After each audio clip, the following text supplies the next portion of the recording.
Hi, good day everyone. So today we're going to be doing January 2020, number 2, paper 2. Right, the first question says factorize the following expression completely. When factorizing, you're going to ask first off, what do these two terms have in common? What does 12 and 5 have anything in common? No. What about the letters h squared and hg? Do they have anything in common? Yes, they have h in common, right? So this is what you're going to ask of. H multiplied by what would give you 5h squared. And then you're going to say h multiplied by what would give you a second term, which is minus 12hg. So h by what would give you 5h squared? H by 5h. And then h by what would give you minus 12hg? That would be minus 12g. So whatever's in the blocks here, that is what is going to go in the brackets. It's going to be h outside, open bracket, 5h minus 12g.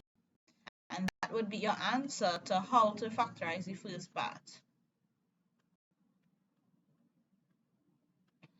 Right, let's look at this one. They said factorize completely the following, so we have to factorize this. Now, factorization has some steps that we need to do. The first step is to identify what is a, b, and c. A is your coefficient of x squared, which is 2. B is your coefficient of x, which is minus 1. And c is your coefficient of, or c is your constant, which is negative 6. Right, that's your first step. Your second step is to multiply AC, which is 2 multiplied by negative 6 is equals to negative 12. Don't worry about the minus right now, right? Your third step is to give me the factors of 12. And we're doing it by the pair method. 1 multiplied by what would give you 12? 1 by 12. Let's change the color so that we can see, right? 2 could go into 12 6 times, so that's the next pair. 3 could go into 12 4 times, and then, well, there's 4 here already. So we already know that these are all my factors of 12. Right? Then we're going to look at what B is. B is 1, right? B is equal to 1. And the pairs that I listed off, you either add them or subtract them to get not just 1, but minus 1. Let's say B is actually equal to minus 1. So you're going to ask yourself, the first pair is 1 and 12. Can I add or subtract to get 1? No. What about 2 and 6? No. What about 3 and 4? Yes. So don't worry about the minus for now. What minus what would give you 1? 4 minus 3, right? So your fourth step is to say B is equals to 4 minus 3. However, we want this to be negative 1. So to turn this entire thing, to turn this into minus 1, you multiply the entire thing by negative 1. So 4 by minus 1 is equal to minus 4. And minus 3 by minus 1 is plus 3. So minus 4 plus 3 is actually now equal to negative 1. So now we have everything. We have the signs. We dealt with the signs, right? Your fifth step is to wherever we see B, now we're putting this. So the question is going to be 2x squared minus 4x plus 3x minus 6. Right? And you're going to put that. Now, if you look at this, this has 4 terms.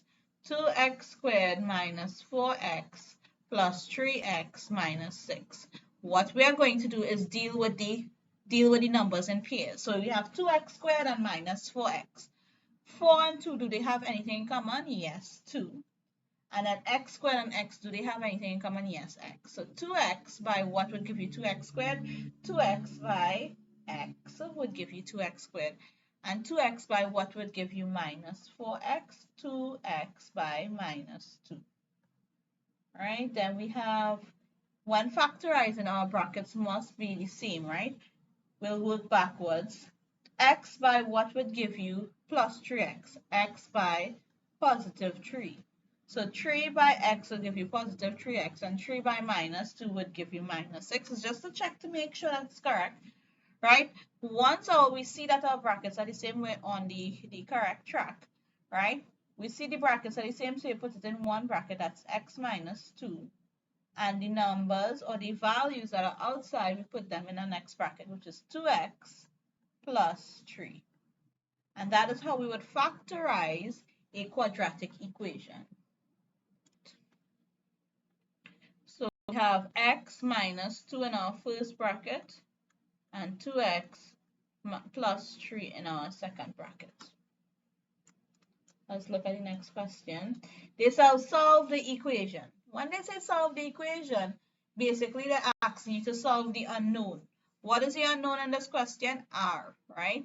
So they told you that R plus 3 is equals to 3 by R minus 5. First off, we're going to remove the bracket, right? So it's R plus 3. 3 by R is 3R.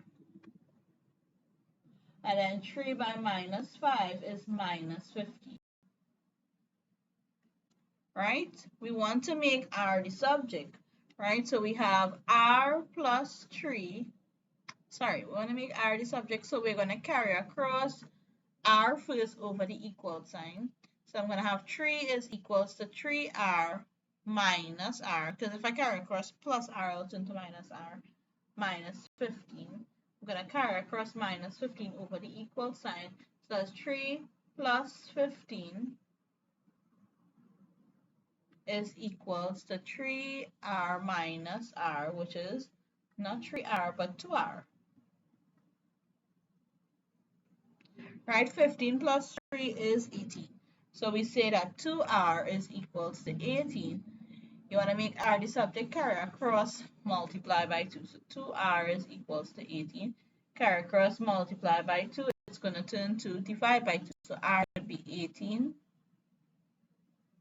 divided by 2. So R is equal to 9.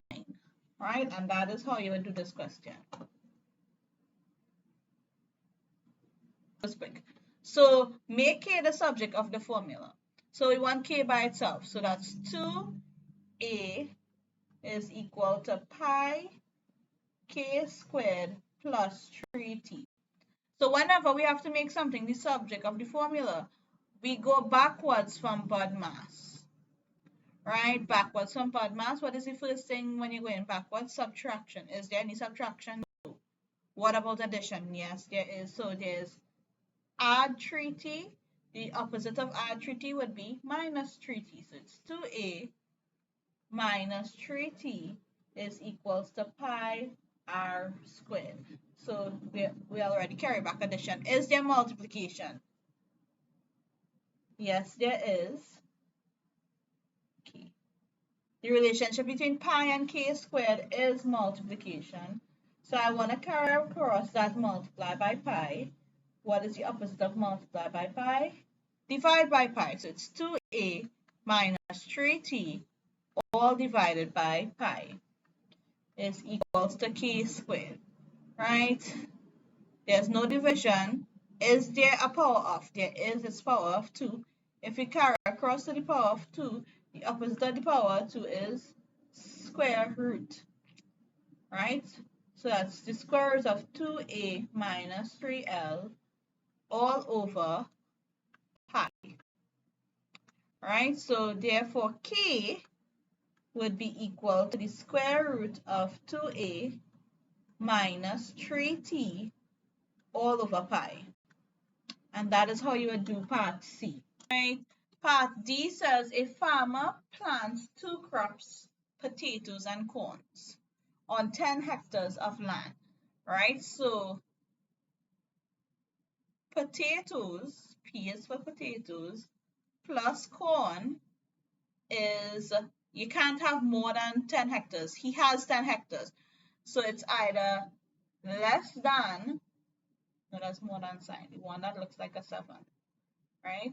It's either, when you plant all the potatoes and corns, it's either you use less than or equal to 10 hectares, right? That's what this first line means.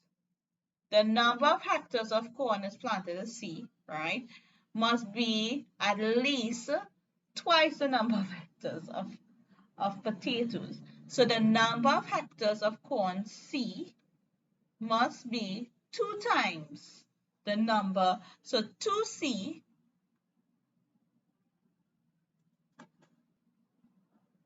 not 2C.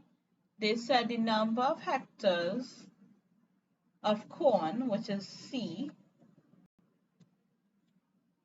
must be at least, so for the least amount, so that is either more than or equal to 2 times the hectares of potatoes. So that would be 2P.